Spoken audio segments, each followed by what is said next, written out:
تعالى النهاردة نتكلم شوية عن الأساطير ونشأتها. المصريين القدماء كانوا بيشوفوا العالم حواليهم مليان أسرار. الشمس بتطلع وبتغرب، النيل بيزيد وبينقص، وكانوا دايما بيفكروا يا ترى الكون اتخلق ازاي. ما كانش عندهم علم يفسر ده، فابتكروا الأساطير، قصص مقدسة بتجاوب على أسئلة كبيرة وكتيرة. الأسطورة عندهم ما كانتش مجرد خيال للتسلية، لأ، دي كانت حقيقة مقدسة بتشرح وجود الآلهة والطبيعة وحتى وجود الإنسان نفسه. ومن هنا شفنا أبطال الأساطير، مرة آلهة ومرة بشر عندهم قوة خاصة. والفرق إن الحكاية الشعبية مجرد قصة بتتقال، لكن الأسطورة مرتبطة بالدين والإيمان، تقدر تقول كده حاجة ليها قدسية يعني. الأساطير المصرية القديمة بقى كانت مميزة جدا جدا، لأن كان وراها فكر وفلسفة، بتتكلم عن خلق الكون، سر الحياة والموت، والنظام الكوني اللي كان متمثل في المعد عند المصري القديم. يعني باختصار، الأسطورة عند المصري القديم ما كانتش بس حكاية، كانت مفتاح لفهمه للكون، ولحد النهاردة بتديك لمحة عن عظمة فكره. وعلى ذكر الأساطير طبعا، فالمصري القديم كان عنده أساطير كتيرة جدا، ولكن أشهرهم وأهمهم كانت أسطورة الخلق وأسطورة دمار البشر، أسطورة حورس وست، أسطورة رحلة الشمس وخلق القمر، وطبعا أسطورة إيزيس وأوزوريس، ودي اللي هنتكلم عنها النهاردة. أسطورة إيزيس وأوزوريس تعتبر أشهر أسطورة في التاريخ، وخلينا نقول إن الأسطورة دي بالرغم من إن هي بتمثل صراع بين الخير والشر في الأساس، إلا إن هي برضه خلدت واحدة من أجمل وأوفى قصص الحب والإخلاص اللي عرفها التاريخ. خلينا بس نأكد على جزئية، إن الأسطورة دايما مطاطة، بتختلف باختلاف الزمان والمكان ويمكن كمان الراوي، ولكن التفاصيل الأساسية والهدف بيبقى واحد. يعني هتلاقي روايات كتير لكل أسطورة، لكن في الآخر مجملها واحد، وهو انتصار الخير على الشر. الأسطورة بتحكي إن إيزيس وأوزوريس كانوا إلهين عاشوا بين البشر مدة طويلة جدا، تأثروا بأفكارهم وعواطفهم وأفراحهم وأحزانهم، لدرجة إن هم أصبحوا أنصاف بشر بيحسوا ويتأثروا زي الناس بالظبط. وقالت الأسطورة إن أوزوريس إله الخير جه أرض مصر في صورة راجل طيب، عشان يعلم الناس اللي محتاجينه في أمور دنياهم، وإيزيس كانت معاه بتقوم بمهامها برضه كإلهة بين النساء. فلما مات ملك البلاد وقتها، اختار الناس أوزوريس عشان يكون حاكم للبلاد، وبحكم أوزوريس فعلا عم الخير والرخاء أنحاء البلاد، لحد ما ظهر أخوه ست، وظهرت معاه حوادث ومصايب ما بتنتهيش، ويمكن من وقتها وبقى ست تمثيل لإله الشر عند المصري القديم. في يوم من الأيام دعا ست أخوه أوزوريس لسهرة أو احتفال، وعرض فيها تابوت كان عامله وكان شكله حلو جدا، مليان زخارف ونقوش ومطعم بالذهب، وقال إنه هيهدي التابوت ده للشخص اللي هيطابق التابوت مواصفات جسده، أو اللي هيجي على مقاسه بمعنى أصح.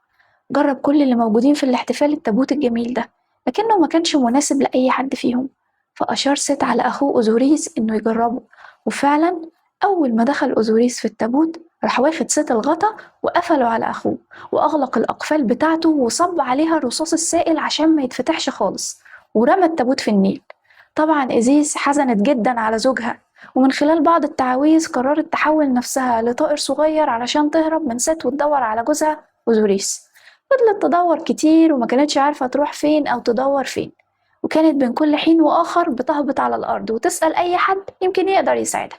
ولكن عدت أيام طويلة جدا وما لقتش أي أثر لجسد زوجها، وبمرور الأيام ما استسلمتش، وفضلت برضه تسأل لحد ما عرفت إن الصندوق نزل البحر وتقاذفته الأمواج، لحد ما مال تحت شجرة احتوت الصندوق ونمى جذعها بسرعة وأخفت الصندوق بداخلها. بعد أحداث كتيرة جدا وتفاصيل كتيرة جدا في الأسطورة، قدرت توصل إيزيس للتابوت أو الصندوق اللي موجود فيه جسد زوجها، ووجدت محبوبها بعد طول عناء، وكافئها الإله رع زي ما الأسطورة قالت، وأعاد إليها حبيبها.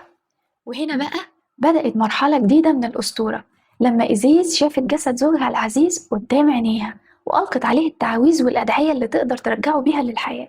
وبالفعل عادت الروح للحبيب اللي طال انتظاره، وعاشوا في تبات ونبات لمدة سنتين، وخلفوا حورس ابنهم الجميل اللي شب على عين أبيه وعلمه كل حاجة على إيديه. طبعا هنا مش هننسى نأكد إن الأسطورة متغيرة حسب الزمان والمكان زي ما قلنا. في روايات بتقول إن حورس اتولد بعد عودة أوزوريس للحياة في المرة التانية، بعد ما سيت قطع جسده، وقامت إيزيس بجمعه وقعدته للحياة تاني، بعد كده حملت في حورس. المهم، خلينا نكمل. خرج أوزوريس في يوم كعادته للصيد، ولكن اتأخر جدا في العودة، فحست إيزيس إن حصل له حاجة أو أصابه سوء، وفعلا راحت تدور عليه، ولقت ست قاعد في القارب بتاع أوزوريس وبيستعد للرحيل، وبيقول لها إنه هياخدها هي وحورس معاه لطيبة.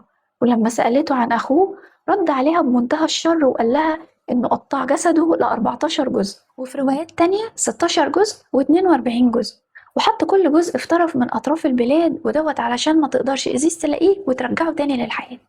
طبعا الأسطورة ما وقفتش هنا، لكن بدأت إيزيس في رحلة بحث جديدة عن زوجها وحبيبها، وده طبعا كان من أسمى سمات الحب والوفاء لزوجها، بالرغم من مطاردة ست الشرير ليها ولابنها حورس.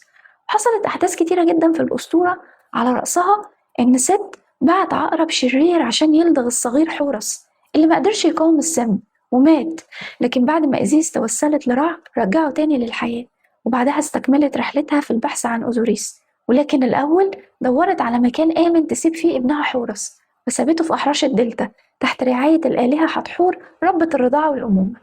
بعد ما اطمنت إيزيس على ابنها رجعت تدور على أشلاء جوزها بمساعدة نفتيس، وفعلا لقت جميع أجزاء جسده إلا جزء واحد.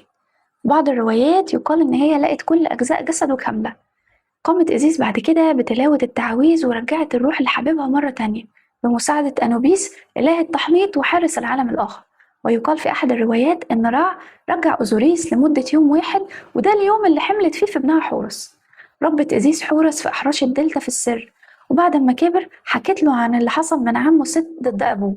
بعدها بدأت الحرب بين حورس وعمه ست، واللي انتهت بانتصار حورس الصقر على ست، وأصبح حورس ملك مصر. أما أوزوريس فتم تنصيبه حاكم لعالم الموتى. وتوتة توتة خلصت الأسطورة. سلام.